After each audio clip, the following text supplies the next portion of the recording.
Donc le moment que vous attendez tous, on a donc dans le programme de cette année, on a réservé une place pour la présentation de 2 livres.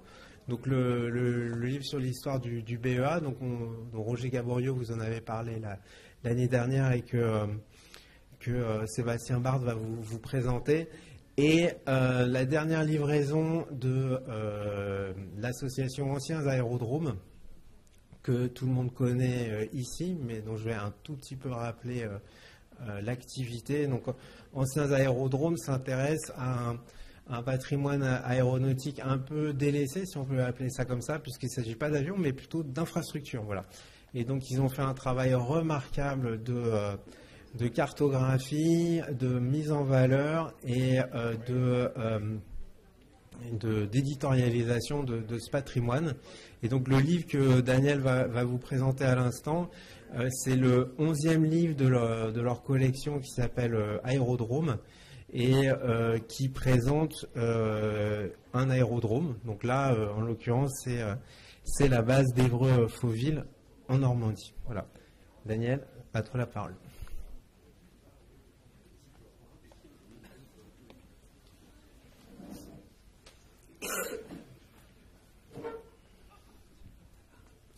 Bonjour à tous, je pense que tout le monde a bien mangé.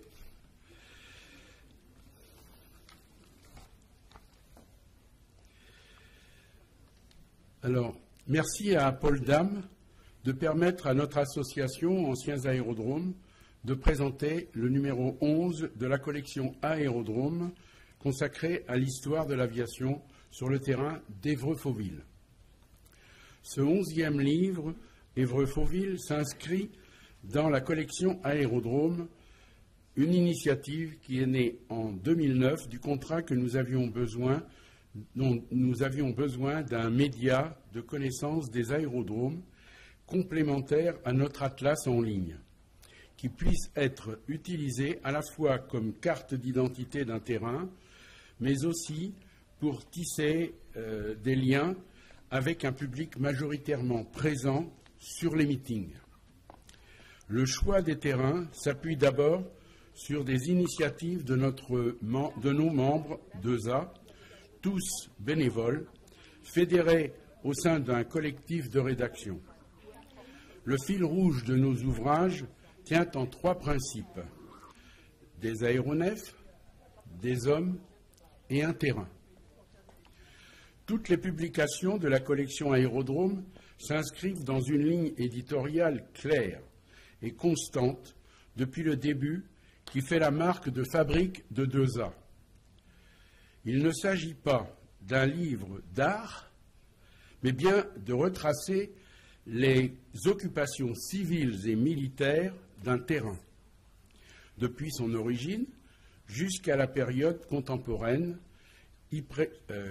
en y présentant de façon synthétique l'histoire marquante des hommes, des unités et des aéronefs, en intégrant également des mises en perspective autour notamment des infrastructures, donc les hangars bien sûr, communes aux aérodromes, tout en maintenant un prix de vente abordable pour toucher un large public. Vous le retrouverez tout à l'heure, il est à 14 €. Évreux-Fauville, sorti en septembre 2024, n'échappe pas à cette règle. L'ouvrage traite de toutes les périodes d'activité de ce terrain, depuis les pionniers de la station d'aviation jusqu'à la base aérienne 105, sans négliger la période OTAN qui a profondément marqué les infrastructures de cet aérodrome. Pour réaliser ce livre, de nombreuses recherches ont été effectuées par un collectif de membres de l'association, dont certains sont des chercheurs de longue date, d'autres experts en infrastructure ou tout simplement des passionnés investis localement, un temps important consacré à la consultation d'archives locales, départementales, nationales. le fonds d'archives de la DGAC notamment, ainsi que celle des anciens aéroclubs de l'Eure et des sociétés qui étaient implantées sur ce terrain. Pour Évreux, nous avons été largement aidés dans nos recherches par des témoignages locaux des membres du musée de la base qui nous ont ouvert toutes leurs archives et leurs souvenirs, et ils sont nombreux. Vous découvrirez dans le livre Évreux-Fauville le premier terrain choisi, aménagé pour accueillir une station aérienne, la 9e qui fut créée en France, dotée d'un hangar et d'un terrain en herbe.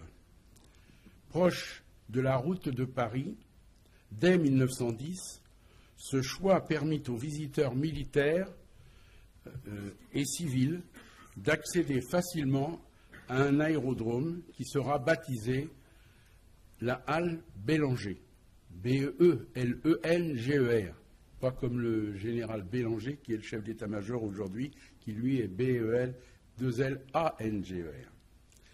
En 1913, avec des moyens d'entretien et de ravitaillement pour des avions. Le terrain verra le développement de l'aéroclub de l'Eure, formateur de pilotes et organisateur de fêtes aériennes en 1929. Puis, voyant le conflit arriver, l'armée de l'air y créera une école auxiliaire de pilotage, qui viendra de Villacoublay, sur un terrain au nord de la nationale. Les Allemands agrandirent considérablement l'emprise du terrain pour y stationner des bombardiers. Ceux-ci vont y stationner durant la bataille d'Angleterre pour aller ensuite bombarder Londres, avant d'être envoyés combattre en Russie. En 1944, alors je vais peut-être avancer ici, j'ai un peu omis ça.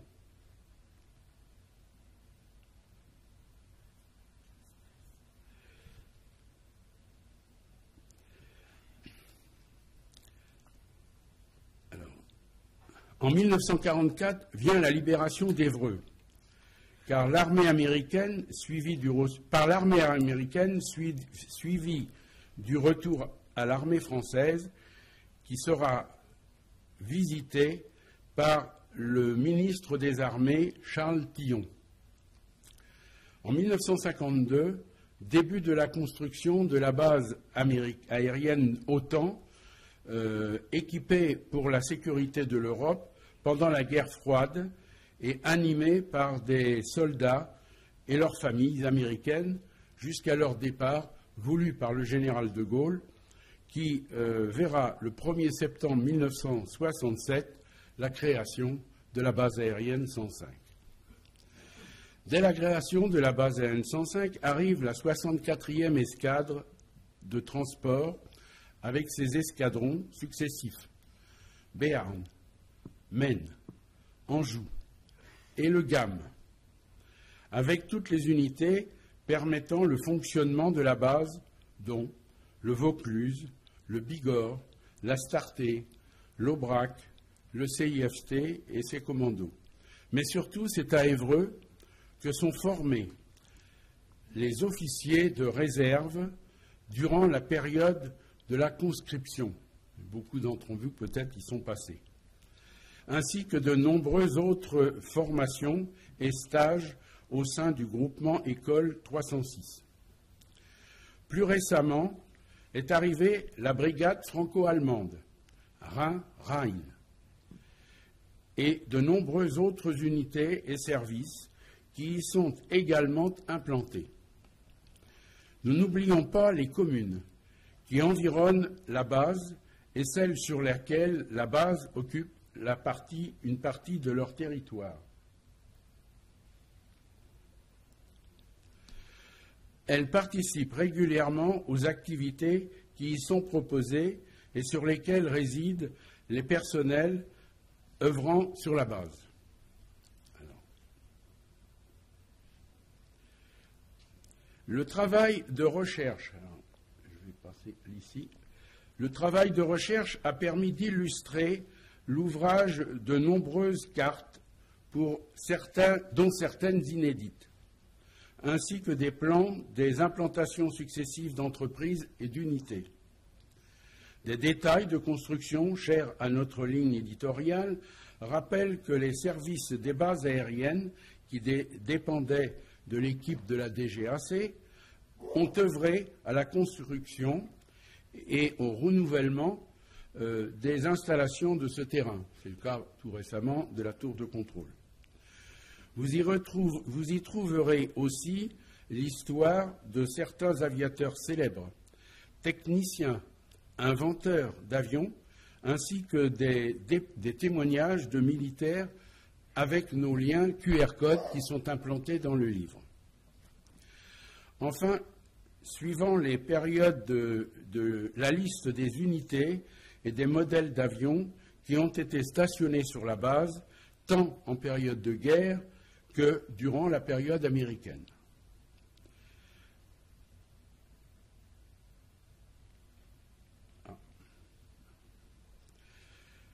Mi-octobre dernier, nous étions présents aux journées Bulles d'Air.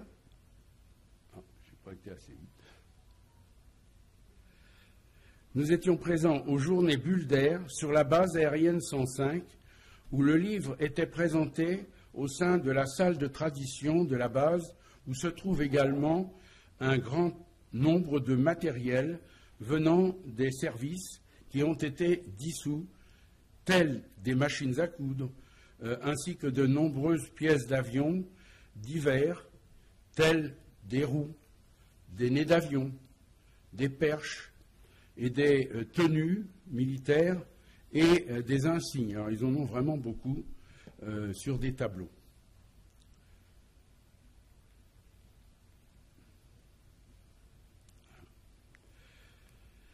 Nous remercions toutes les associations qui seraient intéressées par la diffusion de ce livre dans leurs revues ou bulletins d'information vers leurs adhérents.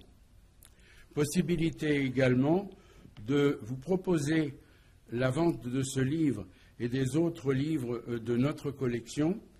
Ça, vous les trouvez sur le site Internet.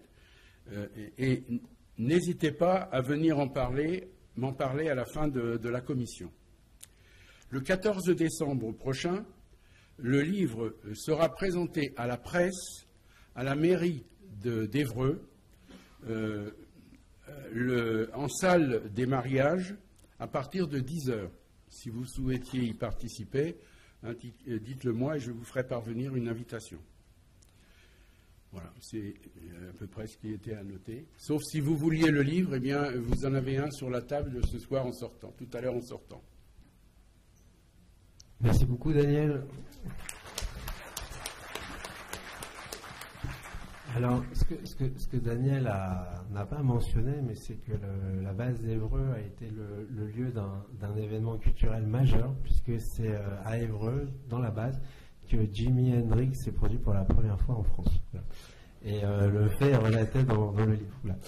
Je vais passer la parole à Sébastien Barbe, donc, qui est le directeur de la communication du BEA, donc, pour qu'il nous raconte, je t'en prie, l'aventure de ce livre, que j'espère vous avez tous reçu en revenant du repas. Ceux qui n'en ont pas eu, venez me voir à la fin, voilà, vous aurez votre petit sac cadeau. Sébastien, la parole est à toi. Très bien. Bonjour à tous. Donc, je vais commencer par tout le monde par remercier Paul de l'invitation.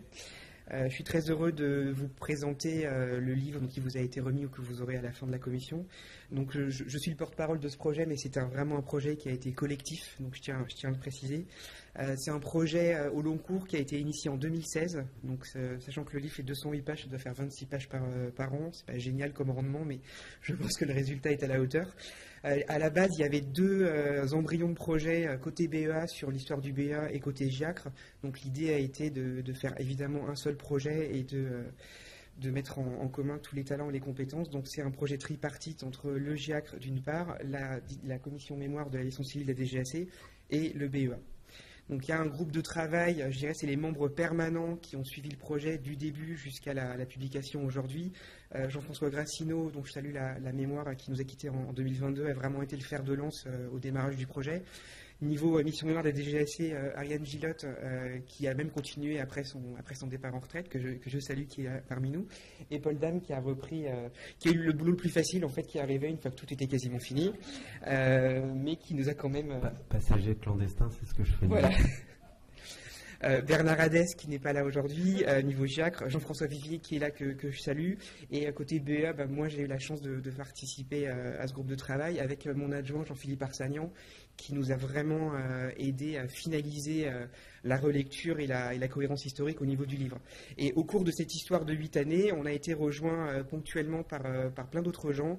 J'en cite quelques-uns. Jacques Pagex, qui est là parmi nous, qui est également cité, qui est interviewé dans le livre.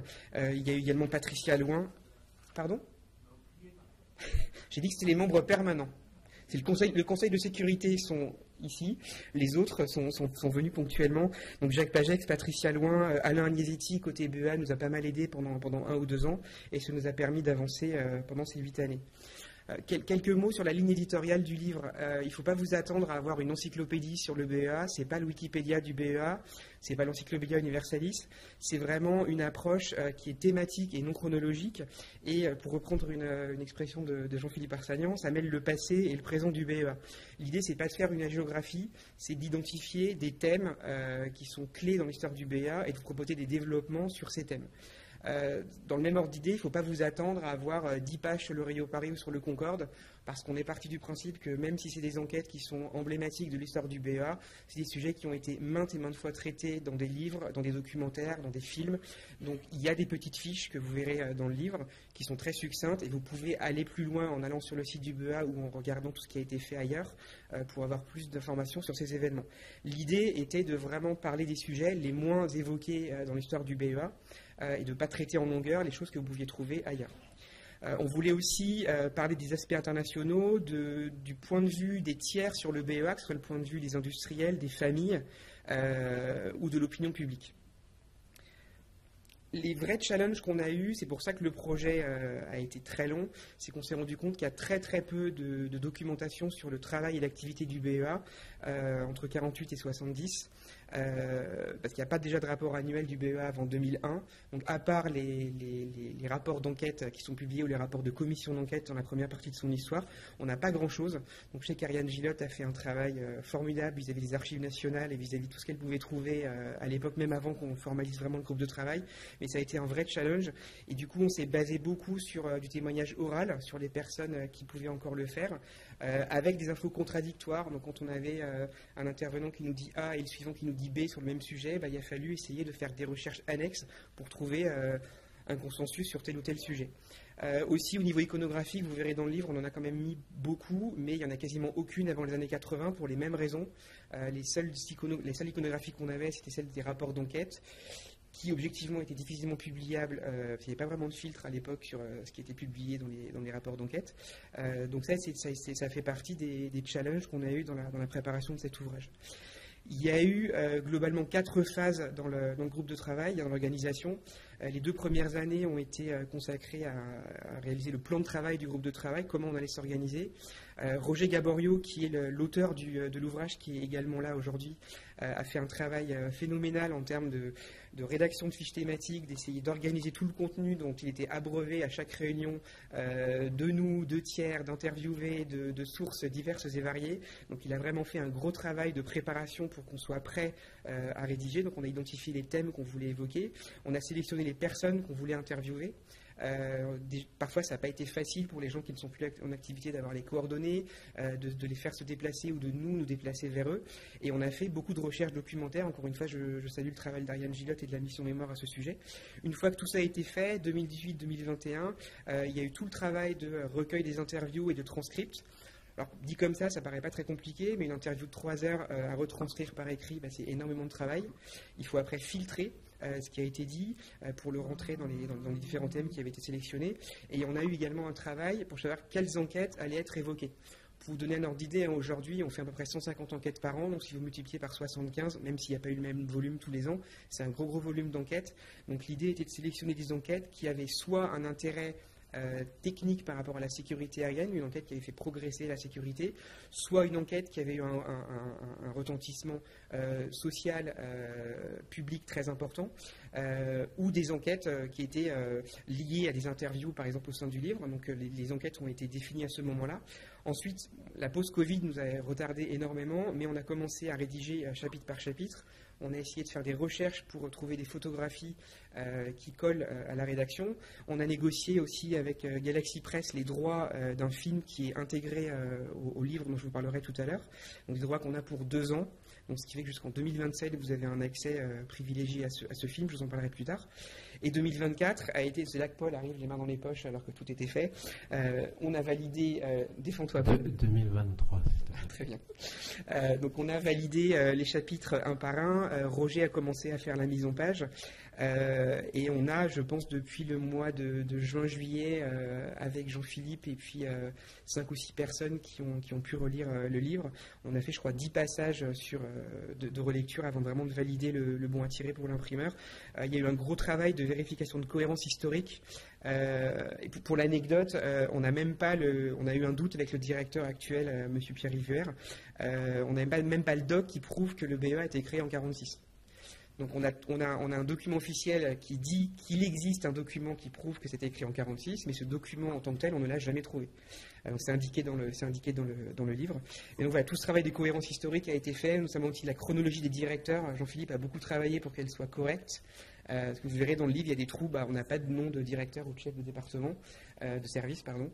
Donc on a vraiment vérifié tous ces éléments. En chiffres, alors c'est un peu un inventaire à l'après-vert, mais ça vous donne une idée du volume de travail.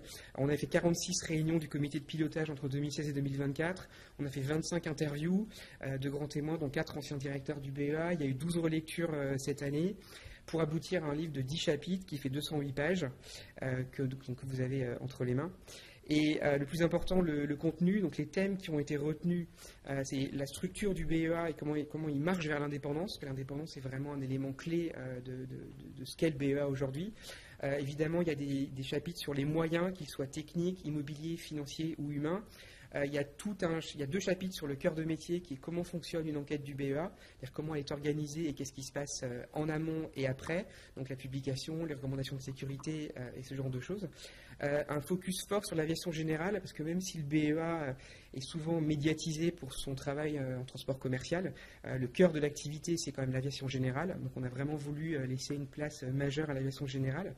Les relations avec la justice, c'est également un thème très important, de voir comment la relation avec la justice a évolué en parallèle de l'indépendance du BEA. La communication, c'est mon activité, donc j'étais très content qu'on en parle, dans le sens où il y a 40 ans, il n'y avait quasiment pas de besoin de communication et qu'aujourd'hui, c'est vraiment l'inverse. On communique donc vis-à-vis des familles, vis-à-vis de l'État, vis-à-vis des médias. Donc ça, c'est un sujet qui, je dirais, a éclos avec le Rio Paris, qui a vraiment eu des besoins en termes de communication très très forts. Quelques mots sur la coopération internationale. Il faut savoir qu'aujourd'hui, on participe à plus d'enquêtes à l'étranger qu'on en ouvre en France. Nous avons des événements qui concernent l'industrie française, Airbus, ATR, pour ne citer que.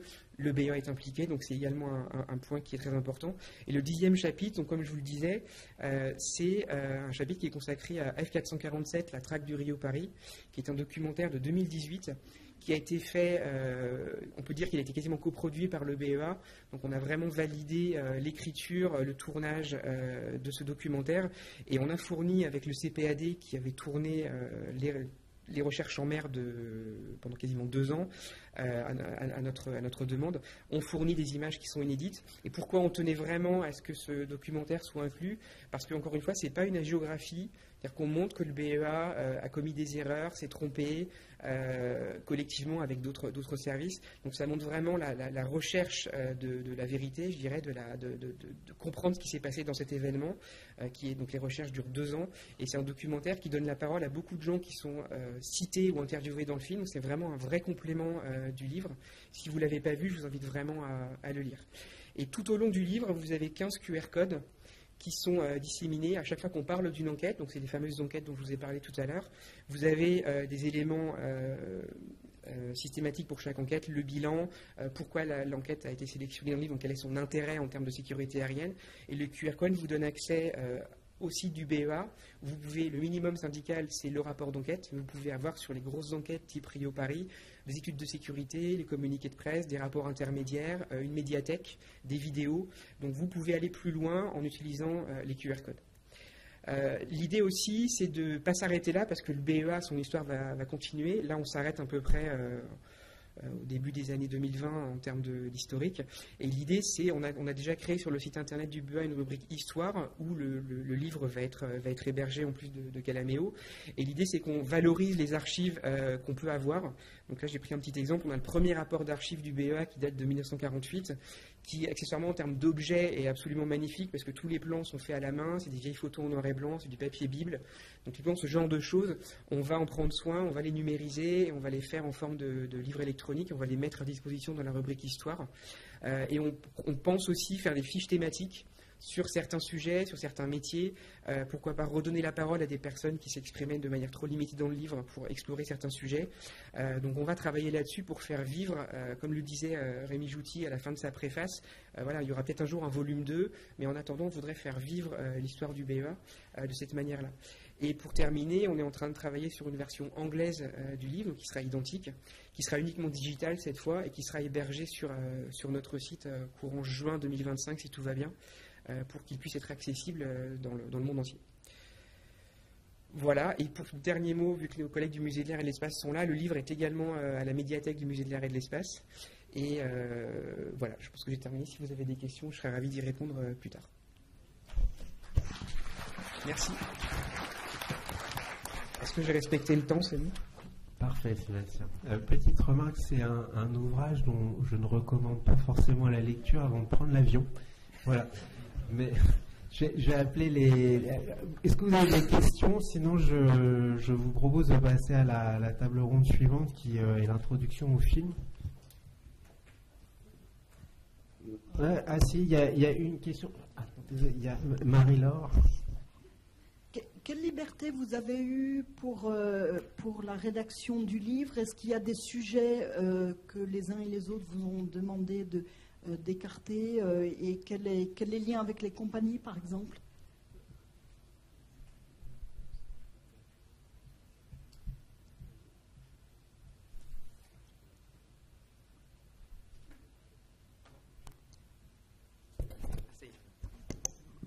Alors, la seule barrière qu'on avait, c'est qu'on ne voulait pas parler d'enquête qui n'était pas clôturée côté BEA. Ça, c'était la seule ligne rouge qu'on avait, parce qu'on pense qu'il faut avoir un minimum de recul pour parler d'une enquête avant d'en parler. Non, il n'y a pas eu de barrière autre que ça. Pour être très franc, on a juste filtré un peu certains propos qui étaient peu publiables en 2024 dans certains témoignages, notamment par rapport à des commentaires sur la société, ou ce genre de choses qui aujourd'hui passeraient mal en 2024. Non, il n'y a pas eu de barrière, quoi qu'il arrive. Par rapport aux compagnies aériennes, c'est des enquêtes qui sont clôturées depuis longtemps, donc on ne va pas au-delà de ce qui a déjà été publié dans les rapports d'enquête. Il n'y a pas eu de... Non, les barrières étaient vraiment dans la correction rédactionnelle, je dirais, et qu'on ne voulait pas parler d'enquêtes qui étaient éventuellement encore ouvertes. Voilà, typiquement l'Égyptaire, qui est une enquête qui a été clôturée par les autorités égyptiennes il y a 3 semaines. Il avait été prévu d'en parler parce que c'était une affaire qui était intéressante, mais vu qu'elle n'était pas clôturée, elle n'est pas évoquée dans le livre. C'était ça notre seule ligne rouge.